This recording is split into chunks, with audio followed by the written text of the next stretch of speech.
નાંદોદ તાલુકાના ગુવાર લાછરસ ગામે થયેલ યુવાનની હત્યાનો ભેદ ઉકેલાયો। પ્રેમિકા અન્ય યુવાન સાથે આડા સંબંધ હશેની શંકાએ ધારિયાના ઘા મારી હત્યા કરી હત્યાનો કોઈ સુરાગ નહીં મળતા આ અનડિટેક્ટેડ મર્ડરના ગુનાનો ભેદ ઉકેલી એલસીબી એસઓજી અને રાજપીપળા ટાઉન પોલીસે મળી આરોપીઓને ઝડપી પાડ્યા।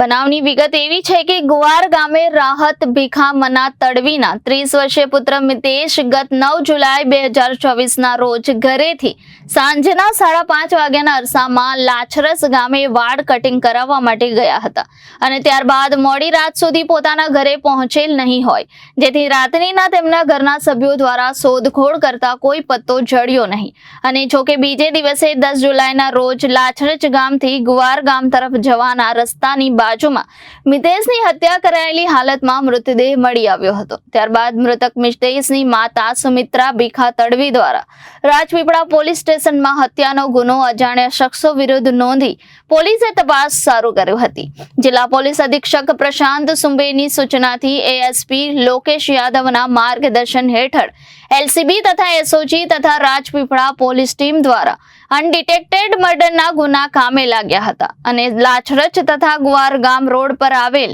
તમામ ફાર્મ હાઉસ ઉપર આવેલ સીસીટીવી કેમેરા ચેક કરવામાં આવ્યા હતા તેમજ ગુનાવાળી જગ્યાના ટાવર ડમ્પ લઈ અને શંકાસ્પદ ઇસમોની કોલ ડિટેલ્સના આધારે તપાસ કરવામાં આવી હતી તેમજ લાછરસ ગુવાર તરસાલ માંગરોળ તંકારી થરી તથા કરાઠા ગામની સીમમાં રહેતા 100 થી વધુ શંકાસ્પદ ઇસમો અને પરપ્રાંતીય મજૂરોની સઘન પૂછપરછ કરવામાં આવી હતી, જે ખૂનના ગુના બાબતે RG Chaudhari police inspector LCB Narmada તથા એલસીબી ટીમ દ્વારા આરોપીની હકીકત મેળવવા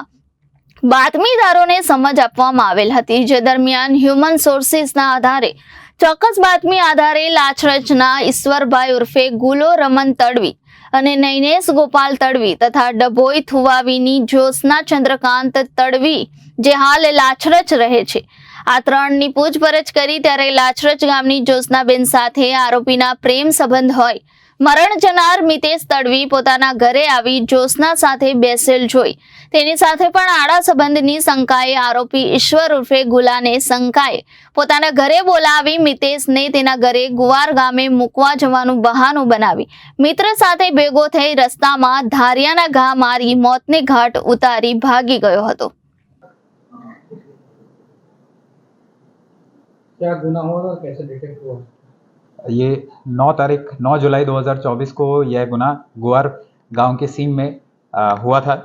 मर्डर का गुना 1300/2024 राजपीपला पुलिस स्टेशन में दाखिल हुआ था कलम BNS 103 सब क्लॉज 1 के अंडर, जिसके अंदर मरण जनार की आइडेंटिटी है मितेश भाई भीखा भाई तड़वी, उम्र 30 साल, रहने वाले गुआर गांव के थे।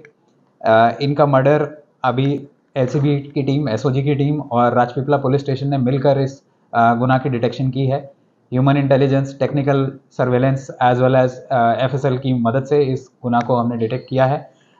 इस गुना में मुख्य 2 आरोपी हैं, जिसमें से प्रमुख आरोपी ईश्वर भाई उर्फ गुलो रमन भाई तड़वी, जो कि रहने वाले हैं लाछरस गांव के, और दूसरा आरोपी है नैनेश भाई गोपाल भाई तड़वी, जो कि लाछरस गांव के ही रहने वाले हैं। इन दोनों ने धारिया का इस्तेमाल करके इस गुना को इल्जाम दिया है। खास करके सर क्यों उन लोगों ने उसको मारा? मोटिव के तौर पर जो ईश्वर भाई उर्फ गुल्लो हैं, उनके जो जिनके साथ प्रेम संबंध है ज्योत्सनाबेन, उनके साथ जो हमारा मरण जनार है मितेश, उनके प्रेम संबंध होने के इनको शंका थी, जिस शंका के आधार पे उन्होंने इस गुना को जब हत्या हुई थी तब पुलिस के पास कोई भी सुराग नहीं था, आप इस तक कैसे पहुंचे? जैसे मैंने आपको बताया कि इसके अंदर हमने टेक्निकल सर्वेलेंस का यूज़ करते हुए और ह्यूमन इंटेलिजेंस का यूज़ करते हुए हमने कम से कम 100 से ज़्यादा शकमंदों को इस इन्वेस्टिगेशन में इंटरोगेट किया है, जिसके बेसिस पे हमें जो माहिती मिली, इवन हमारे बातमीदारों के थ्रू एफएसएल की मदद से इस गुना का हमने डिटेक्शन किया है। तो ये किसी और गुना में इन्वॉल्व है या नहीं, अभी इन दोनों आरोपी का हमारे पास कोई प्रीवियस क्रिमिनल रिकॉर्ड नहीं है।